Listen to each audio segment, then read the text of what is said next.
Honorable Minister of Fisheries from the state of Uttar Pradesh, Dr. Sanjay Kumar Nishad जी, कृपया पधारिए मंच पे।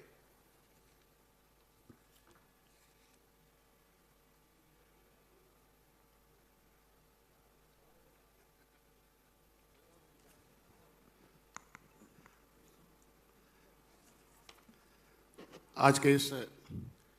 Fisheries जो summer meet 2024 में उपस्थित सभी सम्मानित जन, आज के मुख्य अतिथि और बिहार के संघर्षों के साथी, हम लोगों को राजनीति के रूप में मार्गदर्शन देने वाले केंद्रीय जो फिशरीज और एनिमल हस्बेंड्री मिनिस्टर हैं राजीव रंजन जी, हम लोगों को राजनीति के क्षेत्र में लाने वाले हमारे जो central state minister SP Baghel ji हैं, हमारे बीच में जो केंद्रीय राज्य मंत्री हैं गर्ग जी, और जॉइंट सेक्रेटरी और चीफ सेक्रेटरी हमारे जो गोयल जी, और हमारे अभिषेक लिखी जी, साथ में कई राज्यों से आए हुए हमारे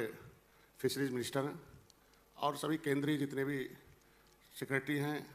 और कई राज्यों से आए हुए डायरेक्टर हैं, उनके जितने सहयोगी हैं, मत्स्य पालक और आज के दिन में FFPO, तमाम इंटरप्रेन्योर जो आज के दिन में इस मत्स्य पालकों के विकास की मुख्यधारा में लाने के लिए जो काम कर रहे हैं, विशेषकर मैं उन्हें ज़्यादा धन्यवाद दूंगा कि जो टेक्नोलॉजी के रूप में आज के दिन में अपना योगदान दे रहे हैं। और आज के इस कार्यक्रम का जो आयोजन हुआ है इस राज्य में, जो तमिलनाडु प्रदेश के सभी वो जितने भी अधिकारी कर्मचारी हैं, चूँकि किसी भी आयोजन का बड़ा महत्व होता है और उसको आयोजन कराना बड़ा कठिन काम होता है। मैं सभी आज के इस आयोजक जितने भी हैं उसमें जितने सम्मिलित अधिकारी हैं, कर्मचारीगण हैं, सभी को मैं अपने तरफ से हार्दिक स्वागत अभिनंदन करता हूं, उन्हें धन्यवाद देता हूं। महत्वपूर्ण बातें हैं, अभी ढेर सारे लोग बोलेंगे। प्रमुख विषय उत्तर प्रदेश का सर्वोत्तम उत्पादन क्षेत्र में खिताब जो मिला था, उसके लिए मैं अपने फिशरीज मिनिस्ट्री को धन्यवाद दूंगा कि प्रधानमंत्री मत्स्य संपदा योजना के माध्यम से जो संचालित योजनाएँ हुई, जो उत्तर प्रदेश को पिछले बार हमें सर्वोत्तम प्रदेश उत्पादन क्षेत्र में, इनलैंड की फिशरी क्षेत्र में हमें उत्पादन के 1 नंबर का खिताब मिलने का अवसर प्राप्त हुआ। मैं उन सभी अधिकारियों को, अपने क्षेत्र में उत्तर प्रदेश के सभी मत्स्य पालकों को, उसमें जुड़े हुए अधिकारियों को धन्यवाद देता हूं। हमें उम्मीद है कि इसी तरीके से सहायता मिला तो और भी हमारे जो निगम है, फेडरेशन है, हर और अलग अलग क्षेत्रों में जो मैं चाहता हूँ कि जो प्रधानमंत्री मत्स्य संपदा योजना के तमाम परियोजनाएँ हैं उसमें अलग अलग तरीके से भी अलग से इनाम मिलना चाहिए, अलग से उसका हो कि क्या तरीका अपनाया जाए कि सभी परियोजनाएं सफल हो जाएं और उसके क्षेत्र में क्या सहायता की जाए। कहा गया कि धन की देवी लक्ष्मी कमल पर होती है और कमल पानी में होता है। तो अगर अर्थव्यवस्था के क्षेत्र में देखा जाए तो मेरा भारतीय सभ्यता यह साबित करता है कि जल के क्षेत्र पर जितने भी काम हैं उसमें फिशरीज जो है सबसे आगे है। हम अर्थव्यवस्था में सबसे 1 नंबर का योगदान देश के विकास में, राष्ट्र के विकास में कर सकते हैं। उसमें आप सब लोगों का भूमिका यह है कि मत्स्य अवतार के बाद अगर कोई अवतार के रूप में आया है तो अवतार कहा जाता है कि किसी चीज़ को आगे बढ़ाने के लिए। ये पहले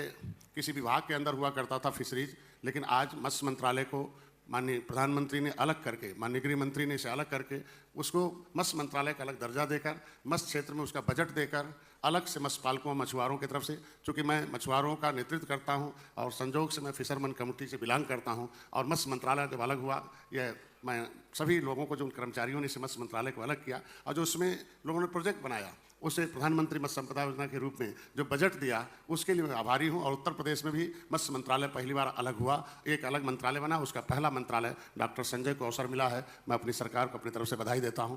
कहना इतना ही था कि इस उत्पादन के क्षेत्र में, चूँकि मत्स्य के माध्यम से हम रोजगार बढ़ा सकते हैं, को प्रोटीन युक्त भोजन दे सकते हैं। जो आज के दिन में जो वर्ल्ड बैंक, जो WHO का रिपोर्ट है कि भारत में कुपोषण के शिकार बहुत ज़्यादा लोग हैं। अगर कुपोषण से हमें लड़ना है, उसे दूर करना है, तो हमारा विभाग सबसे आगे आता है। अब हर प्रदेश को आत्मनिर्भर बनाने के लिए मैं चाहूँगा केंद्रीय मंत्री से कि बिहार, उत्तर प्रदेश, मध्य प्रदेश, छत्तीसगढ़ किस तरीके से जो हिंदी भाषी क्षेत्र है ये अंग्रेज़ों से लड़ने के नाते डिनोटिफाइड ट्राइब्स के रूप में उजाड़ा हुआ है। ये जिसमें सबसे पहले तो सड़क तो थी नहीं, नदियों के माध्यम से, समुद्र के माध्यम से विदेशी ताकतें आई थीं और जो सीधा असर जो हुआ था वो ट्रेडिशनल फिशरमैन को उन्होंने कानून बना के उजाड़ा था। 12 अक्टूबर 1871 को criminal tribes act inquiry committee के अनुसार 12 अक्टूबर 1871 को ब्रिटिश पार्लियामेंट में इन मछुआरों को क्रिमिनल कास्ट घोषित किया था। क्रिमिनल कास्ट घोषित होने की वजह से इनका जो ट्रेडिशनल सिस्टम था, घर द्वार रोजगार सब छिन गया गया था। और ऐसे ट्रेडिशनल फिशरमैन के लिए मैं उम्मीद रखता हूं कि केंद्रीय मंत्रालय उसको ट्रेडिशनल फिशरमैन के लिए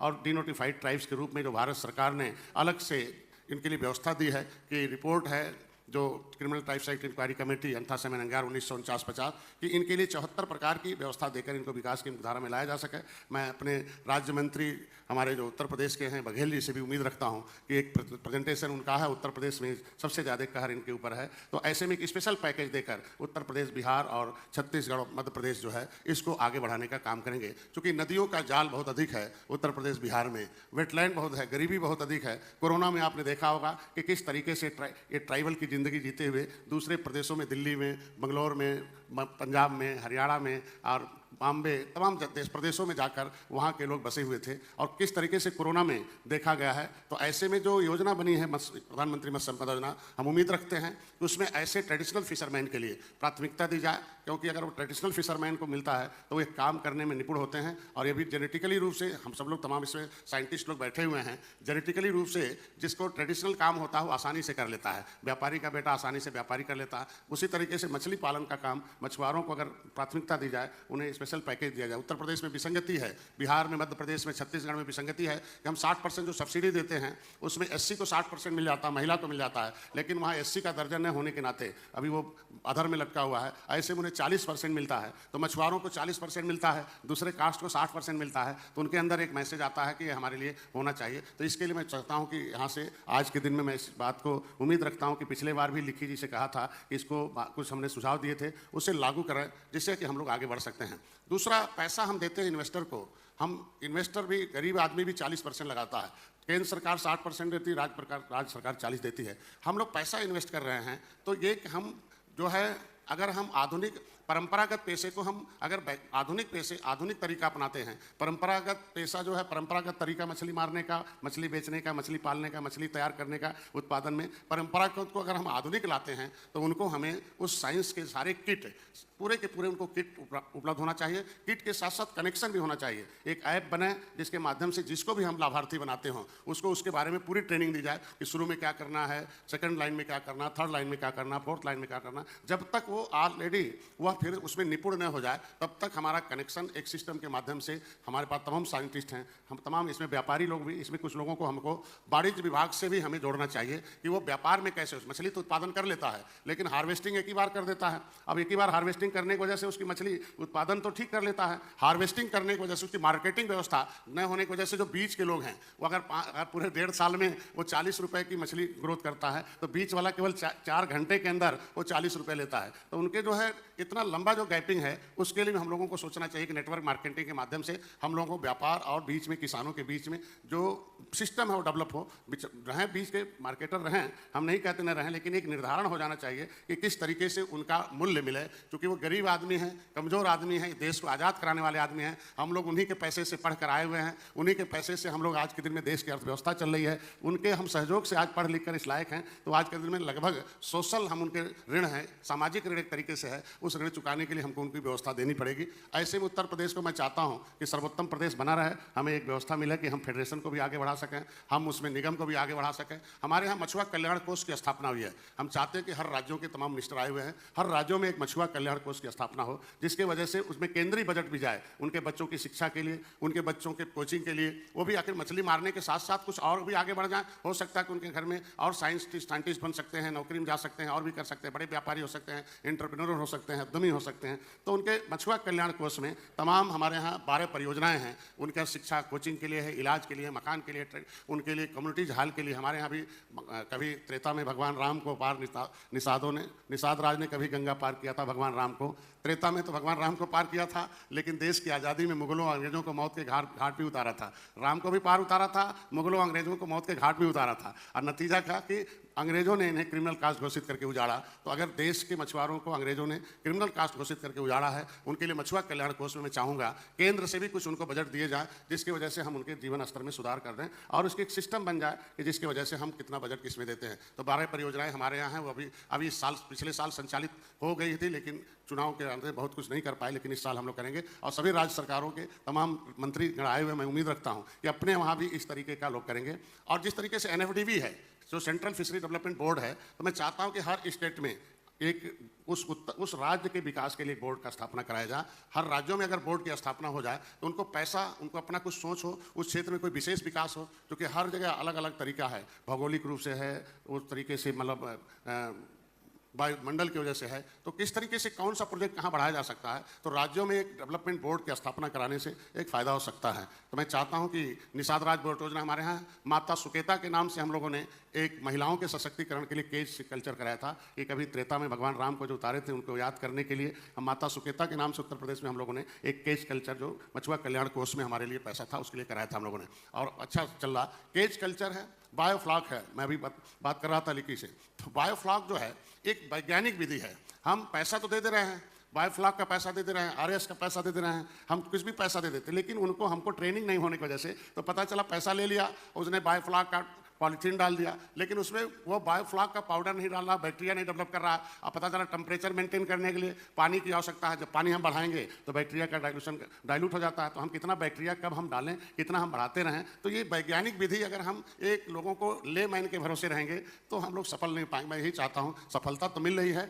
उसमें कैसे दुगनी सफलता मिले। तो हम किसी भी व्यक्ति को कोई भी प्रोजेक्ट दें, लेकिन उसके लिए प्रोजेक्ट का किट, उसके लिए कनेक्शन, हम कनेक्ट रहें जब तक कि वो आत्मनिर्भर न बन जाए। इसके लिए मैं उम्मीद रखता हूँ, ये कुछ सुझाव थे। किसान क्रेडिट कार्ड के बारे में बताना था कि बैंक वाले बहुत तबाह करते हैं। आरबीआई ने लिख के भी दे दिया कि जिसके पास जाल होगा, नाव होगा, ताल होगा या कोई प्रोजेक्ट हो तो उसे बैंक से ऋण मिल जाना चाहिए, लेकिन बैंक वाले बहुत तबाह करते हैं। तो मैं इतना चाहूँगा कि माननीय केंद्रीय मंत्री बैठे हुए हैं, वित्त मंत्री से करवा तो दिया था हम लोगों ने पिछली बार, बैंक को एक निर्देश जारी हो जाए कि पीएमएसवाई योजना में जो भी किसी को मिला हुआ है वो ऑलरेडी फिशरमैन हो गया, फिश फार्मर हो गया है, और रजिस्टर्ड फिश फार्मर हो गया है, तो बिना जांच के उसको तो किसान क्रेडिट कार्ड मिल जाना चाहिए। उसको क्यों दौड़ाते हैं? जिसको हमने, केंद्रीय सरकार ने हम सेलेक्ट करके लाभार्थी, डीएम ने उन्हें सेलेक्ट कर लिया कि ये लाभार्थी है डीएलसी के, उसको भी बैंक वाला दौड़ाता रहता है। तो मैं चाहता हूँ कि केंद्र से एक ऐसी व्यवस्था बन जाए कि जो मंत्रालय में वो फार्म कनेक्ट हो, जिससे कि उनको हम किसान क्रेडिट कार्ड आसानी से दे सकें, जिससे उस मत्स्य पालकों को दौड़ना न पड़े, बैंकों में इधर उधर चक्कर न काटना पड़े, उसकी कोई आसान विधि बनाई जा सकती है। तो इसके लिए मैं इतना कहूँगा कि आज के दिन में हर एक जो हमारे प्रोजेक्ट हैं, अभी कुछ बहुत लंबे, हमने धन्यवाद दूंगा इस सत्र के लिए, एक बड़ा पूरे देश में 231 के आसपास प्रोजेक्ट हमने लॉन्च किया है। तो जितने भी प्रोजेक्ट हैं उसका एक सिलेबस, एक सिस्टम बन जाए, जिससे हम यूट्यूब पर भी, उसके साइट पर भी हम जाके, या उनका भी हम कुछ लेके देख सकते हैं और चॉइस करें। किसी को भी लाभार्थी हो उसको हम आसानी से दें, प्रचार प्रसार भी करें। पता चला हमारे यहाँ उत्तर प्रदेश में जो है प्रचार के लिए हम लोगों के पास पैसा नहीं है, और हमारे यहाँ उत्तर प्रदेश में की जो सूचना मंत्रालय है वो प्रचार करेगा। पता चला न एक तो बोर्ड लगाता है न कुछ है। तो मैं चाहूँगा पीएमएसवाई गाइडलाइन, पीएमएसवाई योजना जो है उसमें प्रचार का एक बृहद व्यवस्था की जाए, सोशल मीडिया का, जो भी इलेक्ट्रॉनिक मीडिया का है, पेपर जो भी हो, उसके लिए एक बजट एलोकेट हो जाए। इतना बड़ा महत्व योजना प्रधानमंत्री का है कि आज देखिए निचले पावदान पर रहने वाले लोगों को, गरीबों के पास जा रही है, तो लेकिन उस जरूरतमंद जिसके पास कुछ नहीं है, जैसे माननीय हमारे मंत्री जी, पंचायती राज व्यवस्था है, और मैं तो धन्यवाद दूंगा कम से कम दोनों व्यवस्था आपके पास है कि गांव की पंचायतों में इस चीज़ का एक बोर्ड लग जाए, जो सचिवालय है, ग्राम सचिवालय, वहाँ इसके जितने भी परियोजनाएं हैं, कौन लाभार्थी हो सकता है, कौन नहीं हो सकता है, ये दोनों चीज़ें अगर उस माध्यम से किए जाएं तो आसानी में जो ज़रूरतमंद गाँव के लोग हैं वो आसानी से प्राप्त कर सकते हैं। आज के दिन में जो विसंगतियाँ उसे दूर की जा सकती है। एक लास्ट बात कह के अपनी बात को हम समाप्त करेंगे कि उत्तर प्रदेश में पहले जो मत्स्य पालक हुआ करते थे, जैसे झील ले लिया, बड़े पाउंड ले लिया, या कोई उत्तर प्रदेश से जो पोखरे उसने पट्टे पे ले लिया, तो पट्टे धारकों को मत्स्य प्रधानमंत्री मत्स्य संपदा योजना के अंतर्गत नहीं रखा गया है। तो उनको इनपुट न मिलने की वजह से हमारे यहाँ मुख्यमंत्री संपदा योजना में कुछ थोड़ा बजट मैंने लाया हूँ, लेकिन मैं चाहता हूँ केंद्र से कि जो मछली का जो व्यवसाय है, जो पोखरे गांव के हैं राजस्व विभाग के, उसको भी कोई भी मामला होगा वो मंत्री को फ़ोन मिलाएंगे, हमारे विभाग को फ़ोन मिलाएंगे कि साहब हमारा मछली है, कोट्टा है, इसका पोखरा साफ़ किया जाए, हमें कुछ मदद की जाए बच्चे डालने के लिए। तो राजस्व विभाग के पोखरे को भी जनता यही जानती है ये मत्स्य विभाग का पोखरा है। तो मैं चाहता हूँ कि जो पोखरे गाँव के राजस्व के हैं वो भी पीएमएसवाई के अंतर्गत लाए जाए, उनको भी इनपुट दिए जाएँ, उनको भी जो भी व्यवस्था बन सके उसको लाया जाए। क्योंकि बहुत ज़्यादा पोखरे हैं, खोदने से बेहतर है कि जो पोखरे खुद के खुदे हुए हैं, हम पोखरा एक ज़मीन जो खाली है उस पर खोदने के लिए पैसा देते हैं, लेकिन राजस्व विभाग के लगभग 50% ऐसे पोखरे हैं जो कागज़ में पोखरे हैं लेकिन वो पटे हुए हैं, उसमें नहीं है। तो मैं चाहता हूं उसको एक सेंट्रल और स्टेट गवर्नमेंट के एक सहयोग से, वो जो अभी मनरेगा से खोदने के लिए तो है लेकिन उनके मनरेगा वाले खोद देते हैं, पता चला कोई उनके पास डीपीआर नहीं है, ऐसा पोखरा खोदते हैं कि उसमें मछली पालन नहीं हो सकता, ऊंचा नीचा खोद के मिट्टी निकाल लिया, जाली नहीं पड़ सकता है। तो मैं चाहता हूँ कि जितने पोखरे राजस्व विभाग के हैं उसको भी PMSY के योजना के अंतर्गत लाया जाए, उन्हें इनपुट देने की व्यवस्था की जाए। और एक मत्स्य मित्र जैसे हमारे पास आंध्र प्रदेश आज के दिन में पूरे देश में पूरा प्रसिद्ध है कि आंध्र प्रदेश की मछली हर प्रदेश में जाती है, तो इसलिए जाती है कि वहाँ मत्स्य पालकों को व्यवस्था या उन्हें सूचना देने के लिए, उन्हें व्यवसाय सिखाने के लिए, मछली पालन सिखाने के लिए, उनके लिए वो आज के दिन में एक मत्स्य मित्र की व्यवस्था रखा है। तो मैं चाहता हूँ हर राज्यों में केंद्र से एक मत्स्य मित्र, जिस तरीके से पंचायती राज में है कि उन सचिव, ग्राम सचिवालय में ग्राम सचिव है, तमाम तरह के हैं, तो एक मत्स्य मित्र की व्यवस्था हो जाए तो हमारे मत्स्य पालकों को ढेर सारी जानकारी हो जाए और सेंट्रल स्तर पर उसकी ट्रेनिंग हो जाए और उनको जिस तरीके से संविदा पर रखे गए हैं और उसी संविदा पर उन्हें रख दिया जाए। और जितने भी पोखरे पट्टे होते हैं या जो भी डेवलपमेंट होता है PMSY योजना के अंदर जो फायदे ले रहे हैं, जो भी हमसे 2 करोड़ मतलब जो भी हमारा इनपुट, जो भी हम किसी को अनुदान देकर उसका व्यवसाय आगे बढ़ा रहे हैं, तो मैं चाहूँगा उन्हीं से कुछ पैसा, मान लीजिए हमने किसी को 2 करोड़ दिया, 6 करोड़ की मिल दे दिया, मैंने आर्यस दे दिया, तो उनका जो प्रोडक्शन हो रहा है, जो लाभ ले रहे हैं, तो लाभ का कुछ हिस्सा उस मत्स्य विकास निधि के रूप में डेवलप किया जाए, जिससे कि हमें अलग से पैसा न मांगना पड़े। उन्हीं उस क्षेत्र में जितने भी जो हम योजनाएं दें, उस योजनाओं से 1% 2% रुपए, जिस तरीके से मध्य प्रदेश में है कि जो मछली मरती है उसका कुछ पैसा रख लिया जाता है और मछुआ कल्याण कोष के हिसाब से मछुआरों के कल्याण के लिए उसको बनाया गया है। तो सेंट्रल स्तर पर कोई पॉलिसी बने, इसकी वजह से मैं यही सुझाव था। मैं बहुत बहुत धन्यवाद दूंगा कि फिर से नई सरकार में नई मंत्री बनते ही नए जोश को उसके नए तरीके से अपने पुराने सभी अधिकारियों को लेते हुए माननीय मंत्री जी ने आज के दिन में फिशरीज समर मीट का जो आज के दिन में आयोजन किया है, बहुत बहुत मैं बधाई दूंगा। बस उम्मीद के साथ इतने कहूँगा कि एक पिछले बैठक में एक हम लोगों ने एडवाइजरी बोर्ड के गठन की बात की थी, गठन भी हो गया था, उसको मैं चाहूँगा कि हर राज्यों से मंत्रियों का, कुछ डायरेक्टरों का जो एक्सपर्ट हैं वह करें और एक्सपर्ट लोगों को रखें और मत्स्य पालक जो हमारे तमाम जो सक्सेस मत्स्य पालक हैं उनका सक्सेस स्टोरी भी यूट्यूब पर डाला जाए। सक्सेस स्टोरी डाला जाएगा तो लोग इंस्पायर्ड होंगे, मोटिवेट होंगे, फिर वो व्यवसाय में आएंगे और उनको तरीका बताया जाए कि जो हमारे मत्स्य पालक हैं, फिश जो हार्वेस्टिंग करते हैं, वो हार्वेस्टिंग ऐसा करें जो मार्केटिंग ठीक से हो सके और मार्केटिंग कनेक्टिविटीज हम लोग कर लें। छोटे स्तर पर जो गाँव में हैं उनको भी हम एक सोलर पंप है, हम सोलर पंप अगर नहीं देंगे तो हम पैसा तो दे देते हैं, पोखरे सूख जाते हैं, उनके लिए सोलर पंप खरीदने के लिए कोई व्यवस्था उसमें हो, उसी पैसे में कुछ पैसा रोककर एक सोलर पंप की व्यवस्था दी जाए, जिससे गर्मी में पोखरे सूखते हैं तो गर्मी में सोलर एनर्जी से हम पंप से उसे भर सकते हैं, तो उसकी एक व्यवस्था हो जाए और इनमें उनके लिए ये व्यवस्था करके पूरा किया जा सकता है। तो सोलर एनर्जी का ज़्यादा से ज़्यादा हम लोग फ़ायदा उठाएँ, इस तरीके हम चाहता हूँ एडवाइजरी बोर्ड में बैठकें शुरू करा दी जाएँ, 3 महीने पर ही हो, कम से कम एक सूचना मिले कि जो हम लोग प्रस्ताव देते हैं NFDB से भी उम्मीद रखता हूँ कि NFDB को सभी राज्यों को एक हिस्से के हिसाब से जो भी मामले जाते हैं उसका टाइम, पता चला कि पत्र भेज दिया NFDB में, पता चला 6 महीने बाद जवाब आता, 3 महीने बाद जवाब आता, 2 महीने बाद जवाब आता, उसका एक टाइम टेबल तय हो जाए कि 3 जो भी पत्र जाते हों व्यवहारिक रूप से 1 हफ्ते 10 दिन 15 दिन में उसका निराकरण हो जाए, तो उसमें हम लोग नया तरीका अपना लेंगे। इसी आशा और विश्वास के साथ पुनः सभी लोगों को बधाई देता हूँ। धन्यवाद। उत्पादन में उत्तम प्रदेश पुरस्कार प्राप्त किए उत्तर प्रदेश के मत्स्य पालन मंत्री निषाद राज डॉक्टर संजय कुमार जी, धन्यवाद।